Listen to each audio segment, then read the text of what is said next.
अपने देश में भीमराव अंबेडकर साहब जब काम कर रहे थे, उनकी राजनीति, उनके दर्शन, उनकी विचारधारा पर बहुत सारे सवाल उस वक्त भी उठाए जा रहे थे और उनको एप्रिसिएट करने वाले, उनको पसंद करने वालों की तादाद भी उसी तरह बढ़ रही थी।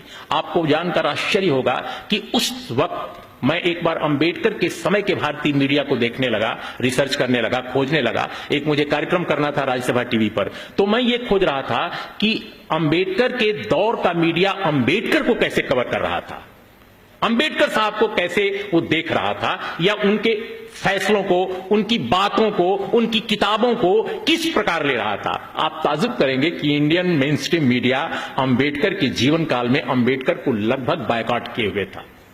और यही कारण है कि अंबेडकर साहब को मूक नायक से लेकर के, और कई उनको 4-5 पत्रिकाएं उन्होंने समय समय पर निकाली, और उन भले ही उनका सर्कुलेशन कम रहा हो या आर्थिक स्थिति भी कमजोर रही हो, लेकिन उनको लंबे समय तक बीच बीच में कई पत्रिकाओं का संपादन करना पड़ा, संचालन करना पड़ा, और उसके लिए आर्थिक प्रबंधन करना पड़ा। तो ये हाल तो हमारे देश के फ्रीडम स्ट्रगल के दौरान भी था।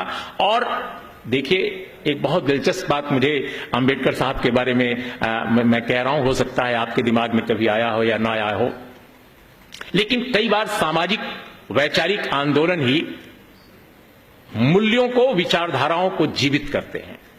इसका एक उदाहरण है, सबसे बड़ा उदाहरण इसके मुझे भारत की राजनीति में, भारत के समाज में, भारत के बौद्धिक जीवन में अंबेडकर नजर आते हैं। जब मैं पढ़ता था यूनिवर्सिटी में, मैं इलाहाबाद यूनिवर्सिटी में पढ़ता था, उन दिनों की बात है 74 के बाद, तो हम लोग 76 में गए थे, 76, 77, 78 के दौर में।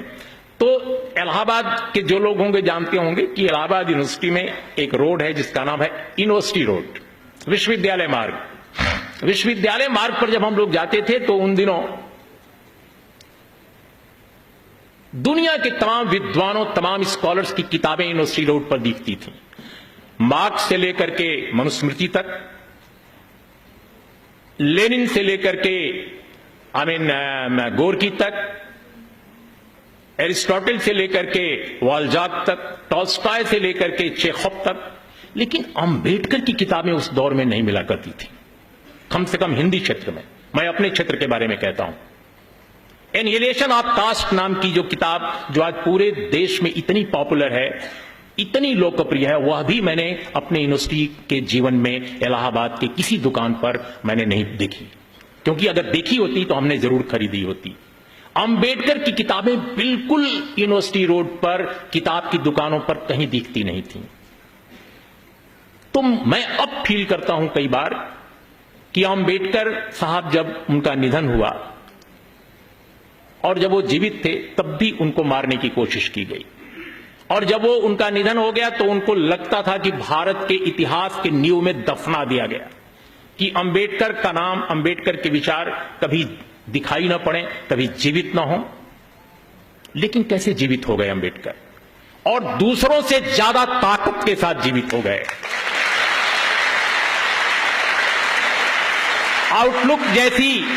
आउटलुक जैसी बाजार की पत्रिका को भी, जो एक बड़े पूंजीपति घराने से निकलती है, जब उसने भी सर्वे कराया तो पाया कि अंबेडकर देश के सबसे बड़े दार्शनिक विचारक के रूप में सबसे अधिक पॉपुलर हैं। वो कैसे हो गए, वो किस तरह हुए?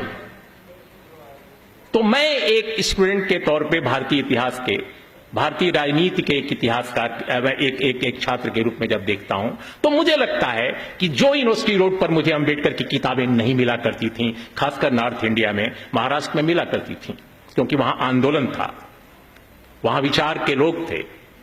लेकिन कांशीराम नाम का आदमी अगर इस धरती पर नहीं आया होता,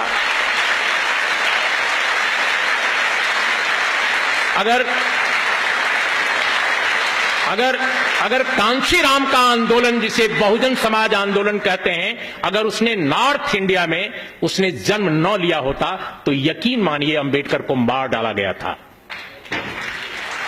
अंबेडकर के विचारों को खत्म करने की पूरी साजिश की गई थी।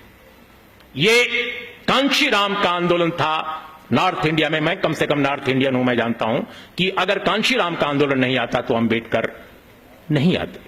अंबेडकर को जीवित कर दिया कांशीराम के आंदोलन ने, इसमें मुझे कम से कम, कोई कुछ भी कहे, मैं इसको मानता हूं।